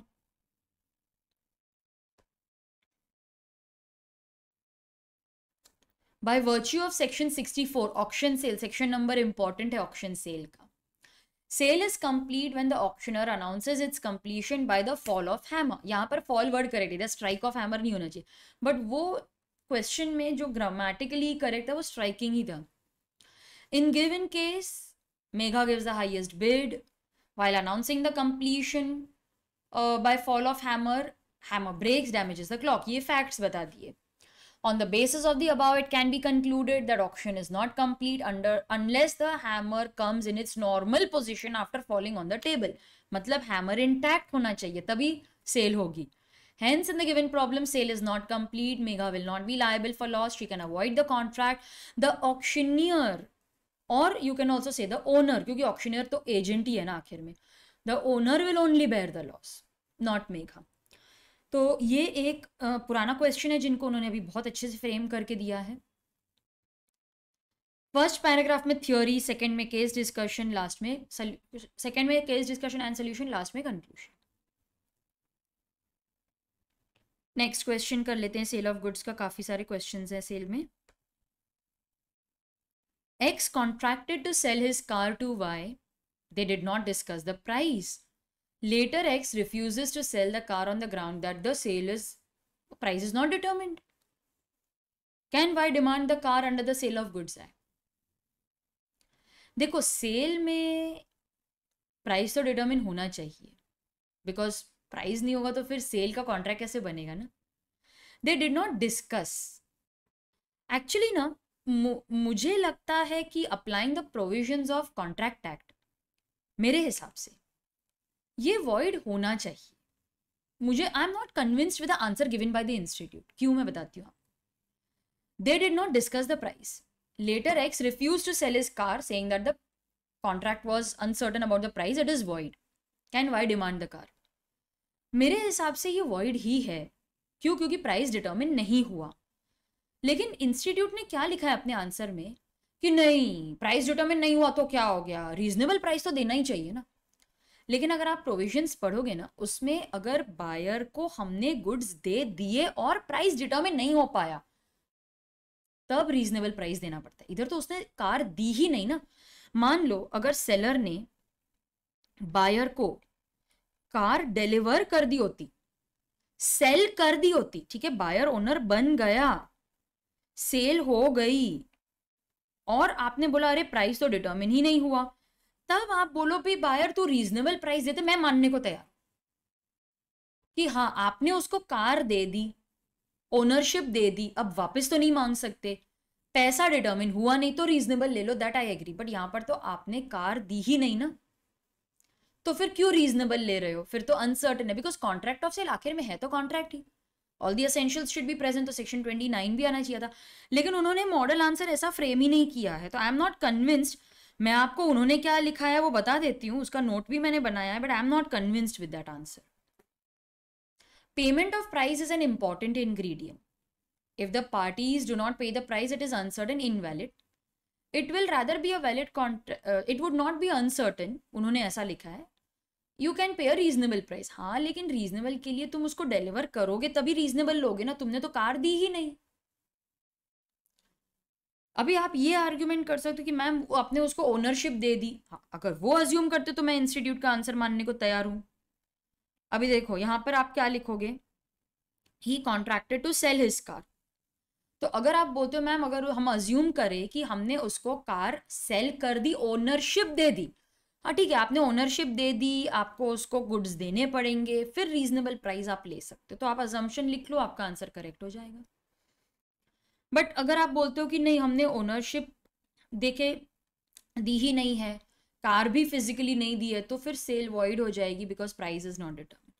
दे दोगे तब रीजनेबल प्राइस ले सकते. तो इसका नोट देखो मैंने क्या बनाया है यहाँ पर. अगर सपोज एक कॉन्ट्रैक्ट ऑफ सेल है और प्राइस ही नहीं डिटर्मिन हुआ, अरे वो तो गिफ्ट है, वो सेल नहीं है. गुड्स दिए गुड्स के लिए, वो तो बार्टर है, वो सेल नहीं है. पार्टली गुड्स पार्टली मनी, ये चलेगा, मनी है ना. तो कॉन्ट्रैक्ट ऑफ सेल के लिए मनी इज वेरी इंपॉर्टेंट. अब अगर सपोज आप कार डिलीवर कर देते हो और वो प्राइस नहीं देता है तो कुछ रीजनेबल देना पड़ेगा. बट इधर वैसा हुआ ही नहीं. But even then they are asking for reasonable price. X and Y they have entered into contract, but they did not fix the price. X refused to sell the car. Y can demand the car and he can recover reasonable price. यहाँ पर मुझे assumption डालना है मेरी तरफ से that X and Y have agreed and it's a contract of sale. Y has become the owner. तो car तो मुझे देनी ही पड़ेगी, इसीलिए then I can recover a reasonable price, क्योंकि देन इट मेक्स सेंस कि रीजनेबल क्यों मांग रहे हो। वरना अगर ओनरशिप नहीं दी, कार भी नहीं दी फिजिकली, तो आप ही ओनर हो, आप ही के पास कार है, तो फिर क्यों रीजनेबल प्राइस लो।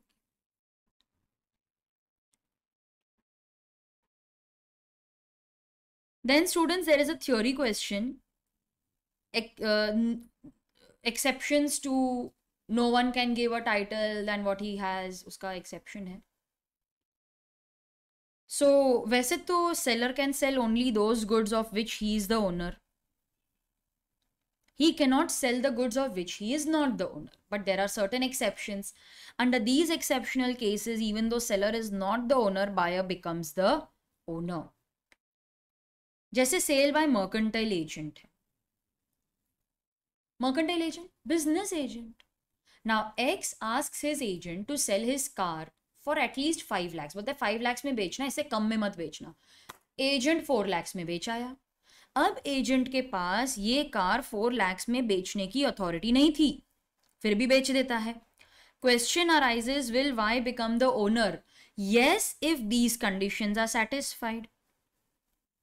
अगर ये कंडीशन सेटिस्फाई हो जाते हैं तो वो ओनर बनेगा. क्या कंडीशंस हैं? That the agent was in the possession of the goods with the consent of the owner. Agent was in possession of the car with consent of X. Sale was made while he was acting in the ordinary course of business as a mercantile agent. Yes, agent ने तो अपनी capacity में ही sell किया है. Buyer acted in good faith. He had no knowledge that agent did not have the authority to sell. अगर ये condition satisfy हो जाते हैं, even though agent did not have the authority, subsequent buyer will become the owner. Sale by one of the joint owners. PQ are their joint owners of a car. Car is kept in the possession of P with the consent of Q and R. Can P on his own sell the car? They are joint owners. He should obtain the consent of all. लेकिन वो उसके बिना ही car cell कर देता है. And A as usual buys it in good faith without knowing about the joint ownership.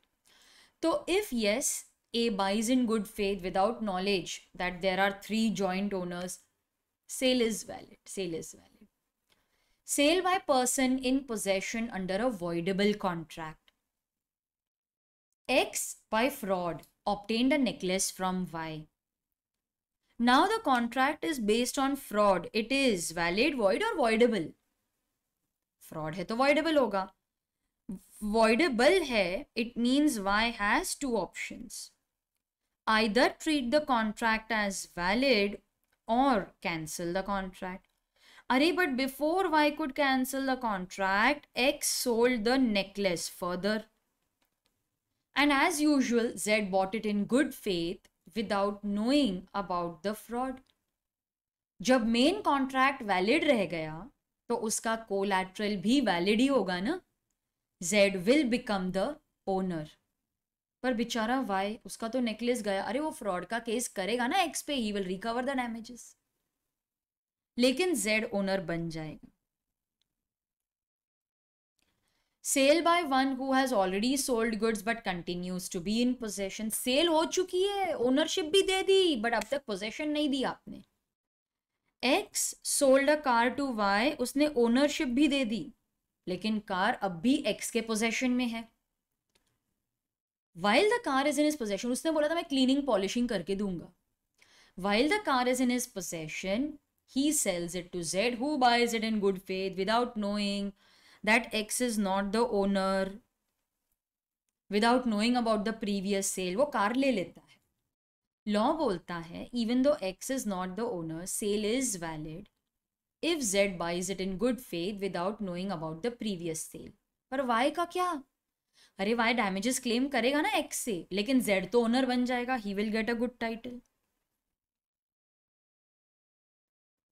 Sale by buyer obtaining possession before property has vested in him. Property मतलब ownership से पहले ही possession मिल गई. जैसे X sold a furniture to Y, ownership खुद रखी लेकिन उसने possession दे दिया ये बोल के कि तू सोफा फर्नीचर लेकर जा, लेकिन मैं तुझे ओनरशिप तब दूंगा जब तू फुल प्राइस पे कर देगा. तो ओनरशिप X ने अपने पास ही रखी लेकिन पोजेशन Y को दे दिया. अब Y के पास फर्नीचर था, उसने वो जेड को सेल कर दिया, जेड को भी डाउट नहीं आया, उसने गुड फेथ में ले लिया, उसको लगा फर्नीचर इसके पास पड़ा है, इसे ओनर होगा, he takes it in good faith. Law बोलता है he will get a good title even though title of X is defective. Exceptions हैं ये। Sale by unpaid seller, X sold goods to Z but he is unpaid, अरे luckily goods उसी के पास है, अब कितना वेट करे ना, जेड पैसे ही नहीं दे रहा, बेच दो। लेकिन एक्स तो ओनर है ही नहीं, उसने तो सेल कर दिया, जेड ओनर है, तो क्या हुआ, जब तक सेल नहीं करोगे तो तुम्हारे गुड्स के पैसे कहां से मिलेंगे तुम्हें, बेच दो। Sale under provisions of other act, जैसे सेल बाय ऑफिशियल लिक्विडेटर और official receiver, X is declared insolvent, उसके जितने भी एसेट्स होते हैं which includes goods also, they are given to official receiver. अब ऑफिशियल रिसीवर क्या करता है, ये एसेट्स को सेल करता है, he sells the assets and he pays off the liabilities.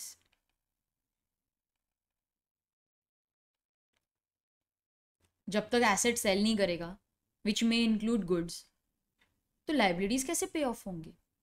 अब ये ऑफिशियल रिसीवर ओनर तो है नहीं, फिर भी सेल वैलिड है, एक्सेप्शन है ना, ये ओनर बनेगा क्योंकि जब तक सेल नहीं होगी तब तक पैसे नहीं आएंगे। Finder can sell the goods under certain circumstances, अरे यार बहुत कोशिश की, ओनर मिल ही नहीं रहा, मिला लेकिन लॉफुल चार्जेस नहीं दे रहा, गुड्स पेरिशेबल है, या फिर the lawful charges amount to 2/3 of the value of goods. If any of these condition is satisfied, you can sell the goods. अरे फाइंडर तो ओनर है ही नहीं, फिर भी sale will be valid, exception है ना। Sale by pawnee under contract of pledge, ये है नहीं वैसे आपको पोर्शन में सिलेबस में, बट ठीक है मॉड्यूल में है, इसमें क्वेश्चन से इंटर का कॉन्सेप्ट है। Now, pawner gave a watch to the pawnee and took loan. पॉनर कौन होता है, जो गुड्स प्लेज करता है, पॉनी जिसे गुड्स प्लेज किए जाते हैं। अब पॉनी के पास वॉच आ गई, पॉनर दे ही नहीं रहा यार, गुड्स ही नहीं, वो लोन ही रिपे नहीं कर रहा, बेच दो, पैसे रिकवर कर लो, जो भी डिफरेंस है खुद मत रखना, वो पॉनर को दे देना क्योंकि वो ओनर है। So Pony will sell the goods, ये ओनर तो है नहीं, फिर भी सेल वैलिड होगी क्योंकि जब तक सेल नहीं करेगा तब तक पैसे कहाँ से आएंगे, जो एक्स्ट्रा पैसे है वो पॉनर को रिटर्न कर देगा क्योंकि ओनर तो वही है ना, पॉनर इज द ओनर। तो ये थियोरी क्वेश्चन था, बट मुझे लगा कि बहुत सारे स्टूडेंट्स को इसमें डाउट आता है, तो मैंने एग्जाम्पल्स के साथ आपको ये करवा दिया। फिर पार्टनरशिप में आ जाते हैं, partnership act, ABC, they are partners carrying on business of construction of apartments. B, who himself is a wholesale dealer of iron bars, was entrusted with the work of selection of iron bars after examining the quality. तो ABC ये module का example है, उसको सिर्फ concept थोड़ा सा example थोड़ा change किया, नंबर्स चेंज किए, नाम चेंज किया, बाकी तो एग्जाम्पल वही है। ABC they are partners, B का एक अपना भी बिजनेस है आयरन रॉड्स का, बार्स का, तो उसको पता था कि मार्केट कंडीशन चेंज होने वाली है, करंट प्राइस 350 है, उसके पास ऑलरेडी स्टॉक पड़ा था, खरीद के रखा हुआ था अपने बिजनेस के लिए, उसको पता है कि प्राइस बढ़ेगा, सो करंट मार्केट प्राइस 300 है और उसने खरीद के रखा था 200 रुपीज़ में, he supplied that without the firm realizing the purchase cost. तो उसने फर्म को बोला भाई मेरे से ही ले लो, मेरे पास पड़ा है, फर्म को ये नहीं बताया कि मैंने तो 200 में खरीदा था और तुमको 350 में दे रहा हूँ, पर्सनल प्रॉफिट कमाने की देख रहा है, इंपॉर्टेंट है क्वेश्चन, आ सकता है एग्जाम में, section number is also important. Without realizing, अच्छा, is be liable to pay the extra money that he made, और he doesn't have to inform the firm कि भाई मैंने पर्सनल प्रॉफिट कमाया है। Assume there is no contract between the parties, ये क्यों दिया है मैं बताऊंगी आपको। पहले तो ये बताओ, can a partner earn personal profits? अरे पार्टनरशिप का रिलेशन है, it is based on trust and confidence, ऐसे तोड़ोगे? हमने ट्रस्ट किया कि तुम आयरन बार्स खरीदोगे और तुम ऐसे करोगे, हमसे खुद की फर्म से पर्सनल प्रॉफिट कमाओगे। The contract of partnership is based on utmost good faith, ऐसे हमें चीट करोगे?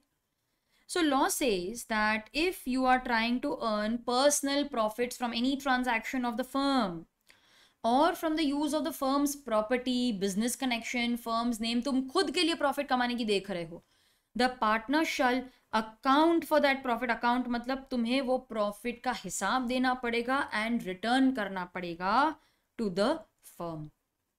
अब पकड़े गए तो ये सब होगा ना, वरना तब तक तो वो एंजॉय करेगा.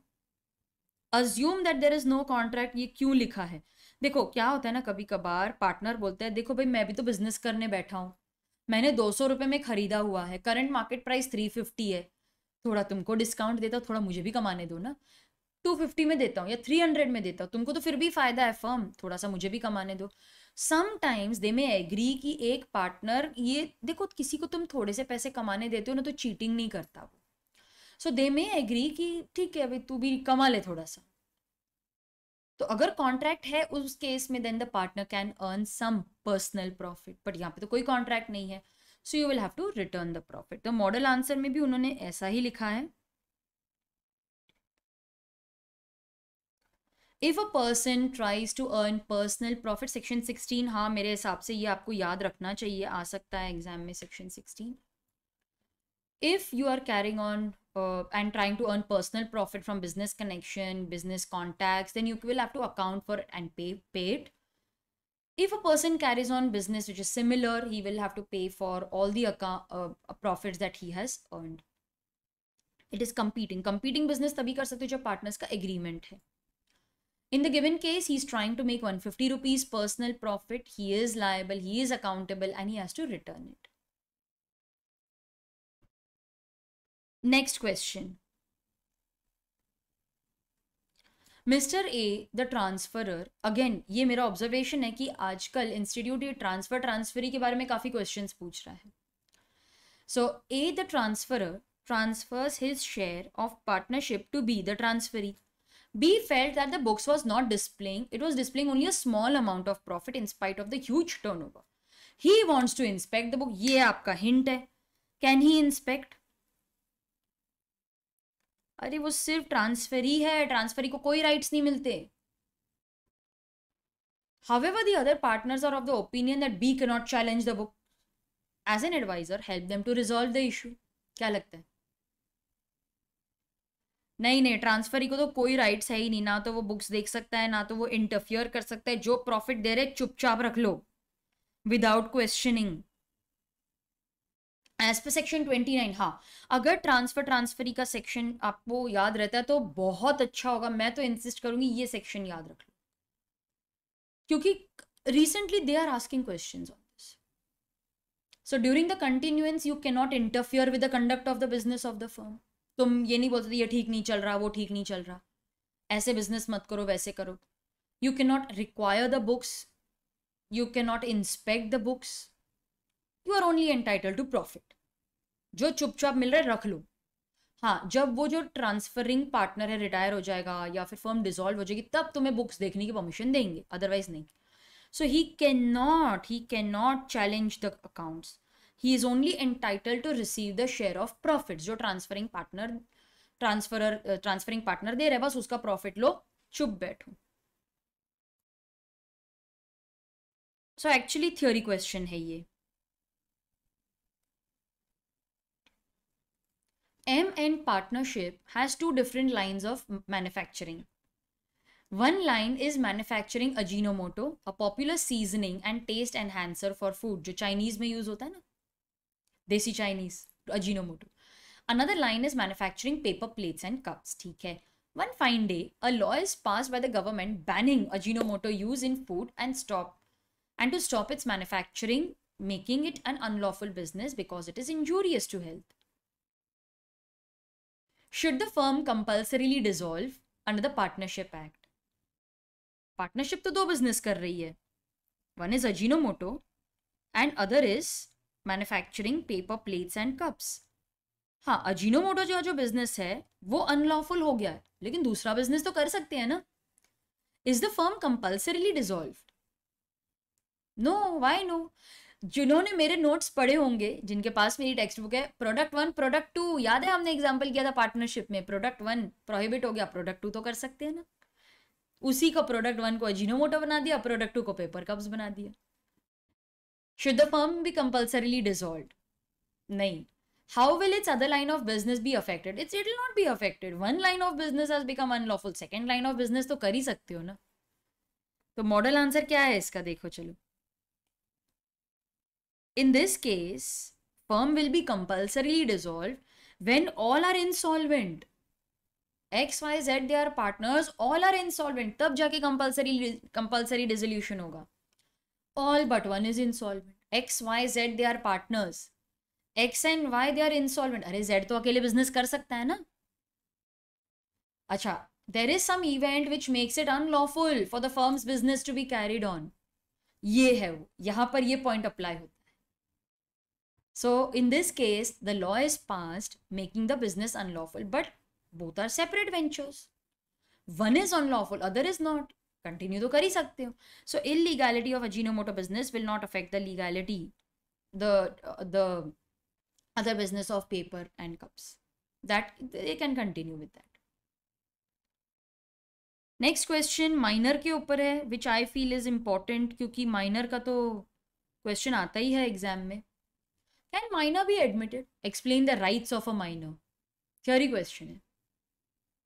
Can minor become partner? No, no, no, no, no, no, because minor is not capable of contracting. क्या बोल रहे हो मैम, पार्टनर बन सकता है. अरे वो एक्सेप्शनल होते हैं ना केसेस.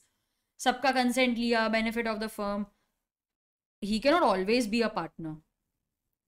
तो माइनर के साथ हमने कॉन्ट्रैक्ट कर लिया, इट इज वॉइड. मेरा नोट देखो, माइनर के साथ कॉन्ट्रैक्ट वॉइड है.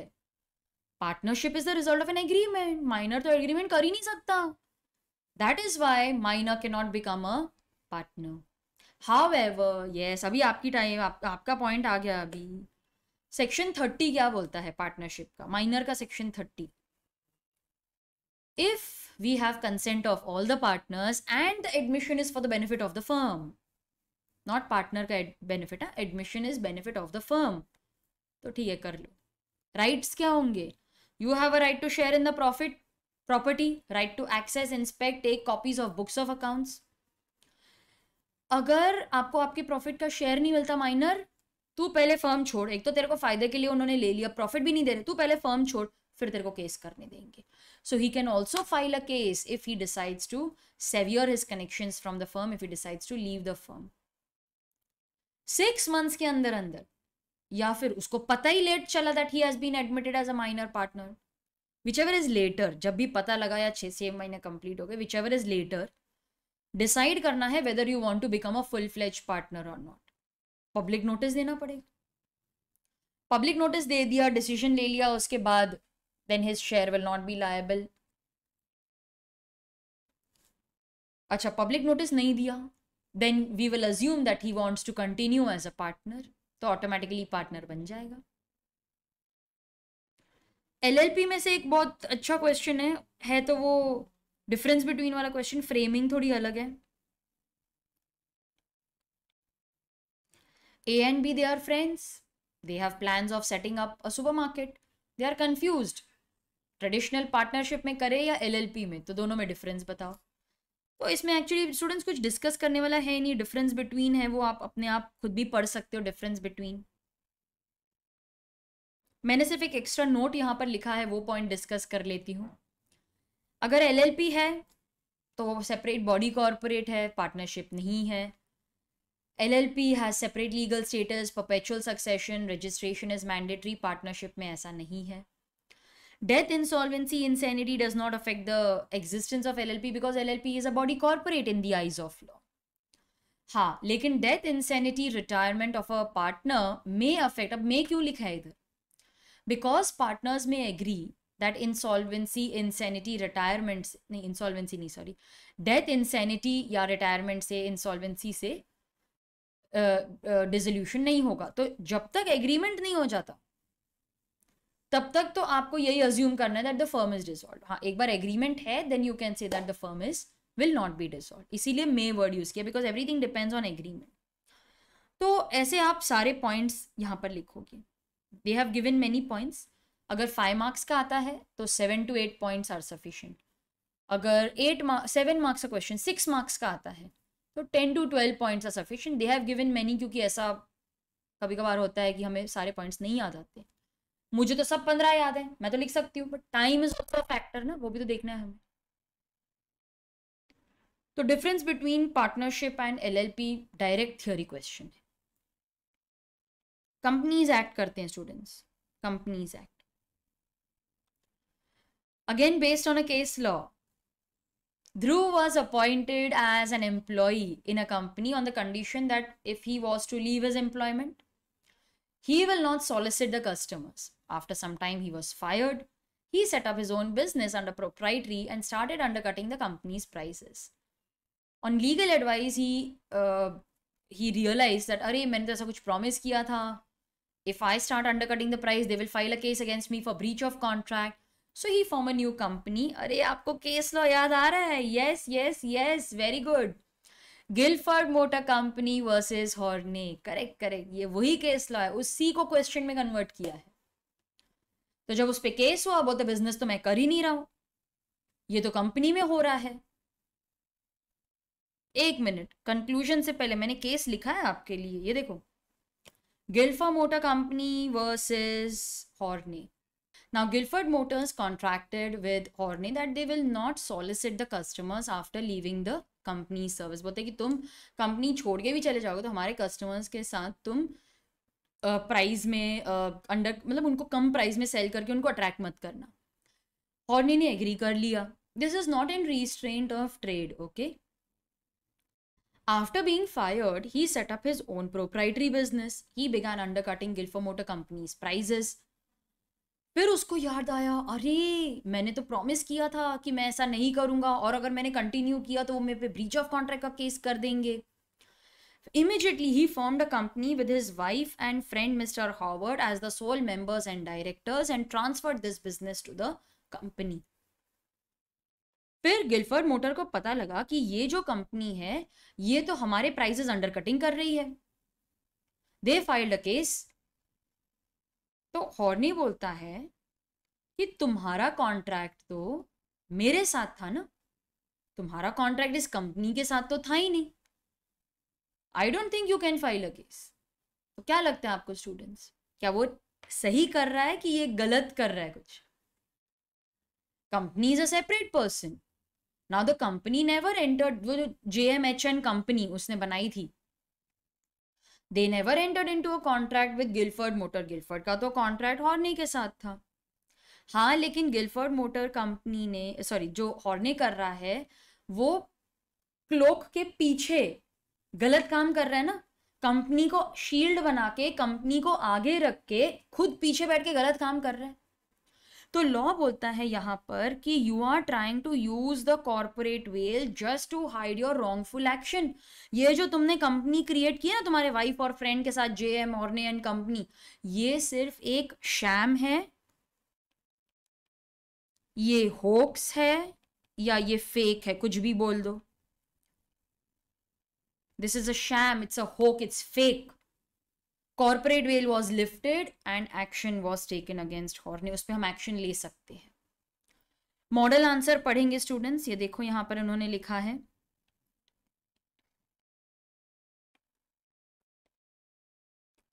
it was decided in Guilford Motor Company versus Horne that if the company is formed as a device to evade legal obligation, then corporate veil can be lifted. It's just a sham, it's a hoax.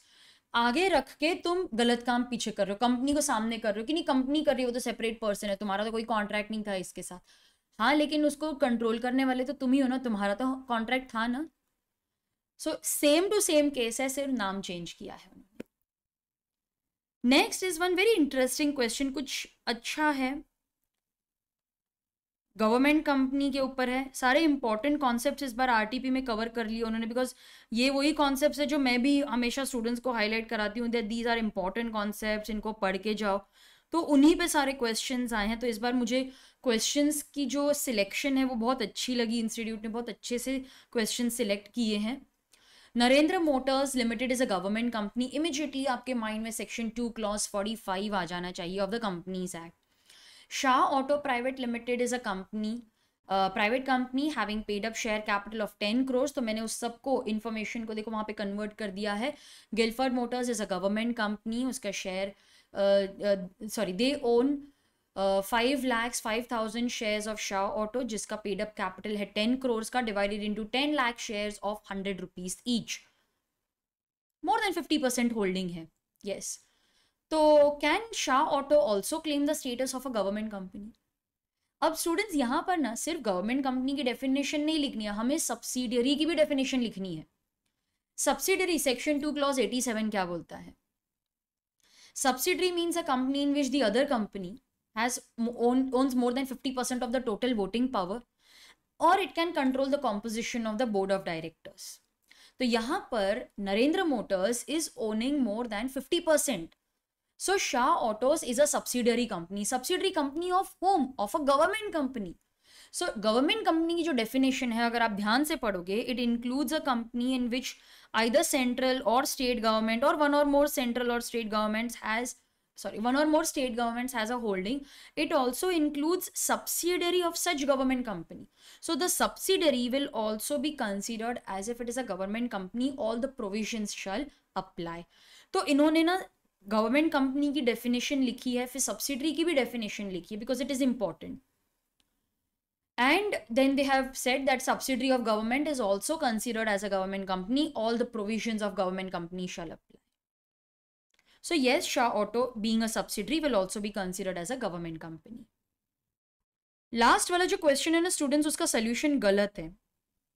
गलत solution दिया है institute ने, वो amendment पे based है. Amendment वाला मैंने एक वीडियो अलग से किया है, वो जरूर जाके देखना, उसका लिंक है यहाँ पर.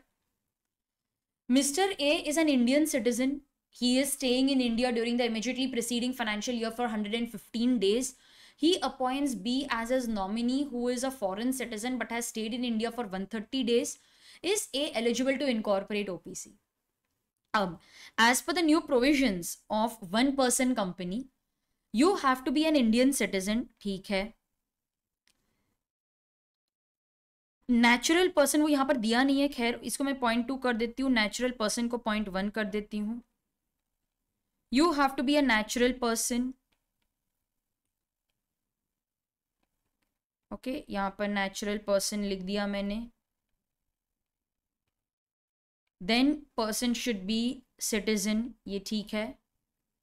अब जो अमेंडमेंट है वो बोलता है वेदर रेजिडेंट इन इंडिया और नॉट.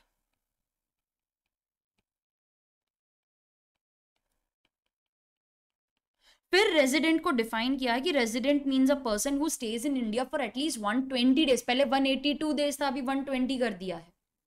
अरे लेकिन वेदर रेजिडेंट इन इंडिया और नॉट का मतलब है that now even a non resident Indian can incorporate OPC. तो यहाँ पर उन्होंने जो आंसर फ्रेम किया है वो ये बोल के फ्रेम किया है कि अरे he is not in India so he is not eligible to incorporate OPC. वो तो गलत है. अभी एक्चुअली वो 120 डेज का कोई यूज ही नहीं है, पता नहीं क्यों डिफाइन किया है. लेकिन लेकिन लेकिन एक्ट बनी है तो रेजिडेंसी स्टेटस डिफाइन तो करना पड़ेगा, बट उसका कोई यूज नहीं है. 120 डेज हो या वो नहीं हो, नॉन रेजिडेंट होगा तो भी वो इनकॉर्पोरेट कर सकता है, वो नॉमिनी भी बन सकता है. तो एज सच वो 120 डेज का कोई प्रैक्टिकल यूज नहीं है. बट हाँ, जब फॉर्म्स फिल करते हो तो आपको अपना रेजिडेंशियल स्टेटस वहां पर लिखना पड़ता है, whether you are a resident non resident, तब वो काम आएगा. अदरवाइज प्रैक्टिकली तो अभी कोई यूज ही नहीं रहा. Even if you are a non resident you can incorporate OPC. But इन्होंने पूरा आंसर उस 120 डेज पे ही बेस किया है कि नहीं वो तो 120 डेज है ही नहीं, वो तो रेजिडेंट है ही नहीं. बट रेजिडेंसी का तो अभी कोई यूज ही नहीं है. Even non resident can incorporate OPC, can become nominee. तो ये जो आंसर है ये रॉन्ग है. इंस्टीट्यूट ने जो ये आंसर दिया है वो रॉन्ग है. आप अमेंडमेंट पढ़ो, आप ये आंसर पढ़ो, आपको खुद ही रियलाइज हो जाएगा कि ये गलत दिया हुआ है. There is no penalty which he attracts, क्योंकि even a non resident can now incorporate OPC. Even nominee के लिए वो रिक्वायरमेंट है कि अगर आप नॉन रेजिडेंट हो तो आप नॉमिनी भी हो सकते हो. So students, this question should not be considered from the RTP. ये गलत क्वेश्चन है. अब अगर आप नॉन रेजिडेंट हो तो भी आप ओपीसी इनकॉर्पोरेट कर सकते हो, आप नॉमिनी भी बन सकते हो. तो हम वो अमेंडमेंट, मैंने अमेंडमेंट का लिंक दिया है आपको, डिस्क्रिप्शन में भी दे देती हूँ, वो जाके जरूर देखना. क्या बात है, देखो हमारे सारे प्रोविजंस हो गए कंप्लीट। यस, ये तो नोट्स भी मैंने सब आपके साथ रीड कर लिए, ये भी पढ़ लिया, यहाँ पे भी ये सब मैं डाल दूंगी मेरे वेबसाइट पे, जाके आप आज ही डाउनलोड कर लेना अभी के अभी। स्टूडेंट्स, बहुत अच्छे से अच्छे प्रोडक्ट्स हमने लाए हैं हमारी वेबसाइट पे, नए नए प्रोडक्ट्स हैं। वेबसाइट ज़रूर विजिट करना, वहाँ पे बीसीआर की वर्कबुक चेक करना, वन ऑफ अ काइंड है, कहीं पे नहीं मिलेगी आपको। Very useful for exam and the practice papers will also help you to study and score excellent marks in BCR, जो 40 मार्क्स का है, more than close to half paper आपका बीसीआर का है। नेक्स्ट जो वीडियो करूँगी वो इंग्लिश पे रहेगा, जहाँ पर हम आरटीपी के क्वेश्चंस कर लेंगे, एंड आपको हिंट भी दूंगी कि मेरे हिसाब से इस बार कौन से आर्टिकल राइटिंग, रिपोर्ट राइटिंग या फिर टॉपिक्स आ सकते हैं। मैंने 2-3 शॉर्टलिस्ट करके रखे हैं, वो टॉपिक्स आपको बताऊंगी, उन पे ज़रूर प्रिपेयर करके जाना, वो आएंगे ही आएंगे एग्जाम में। Okay, if you have liked my style of presentation तो कमेंट बॉक्स में आप थम्स अप डाल देना, थैंक यू लिख देना, या whether you like the presentation और नॉट, जहाँ आपको ये सिंपल लगा कि नहीं, आपके व्यूज़ कमेंट्स मेरे साथ ज़रूर शेयर करना। मैं हर एक कमेंट पढ़ती हूँ, सब पे रिप्लाई करती हूँ, so it would be a pleasure reading your comments. So like the video, share and also subscribe to your channel now, Theory Masters Learning, and visit my website theorymasterslearning.com.